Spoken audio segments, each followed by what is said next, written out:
रायगडच्या पालकमंत्रीपदावर आमचा दावा, रायगडमध्ये आमचे जास्त आमदार, राष्ट्रवादीचा एकच आमदार, दीपक केसरकरांचं वक्तव्य, तर महायुतीमध्ये समन्वय राखण्यासाठी मुख्य नेते लक्ष घालतील, केसरकरांची या प्रकरणावर प्रतिक्रिया.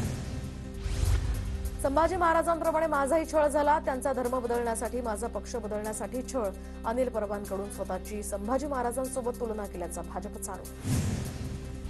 भाजप आज अनिल परबांविरोधात आंदोलन करणार, राज्यपालांच्या अभिभाषणावरील अनिल परबांच्या वक्तव्यावर आक्षेप.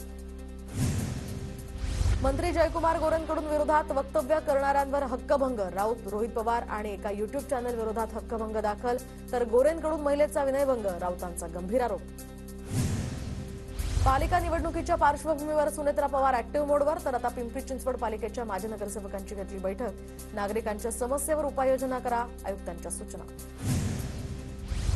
माजी मंत्री उत्तम प्रकाश खंदारे यांचा शिवसेनेत प्रवेश, तर उपमुख्यमंत्री एकनाथ शिंदेंच्या नेतृत्वाखाली पक्षप्रवेश, ठाकरेंचे 2 जिल्हाप्रमुख आणि सहसंपर्क प्रमुख सुद्धा शिंदेंच्या सेनेत.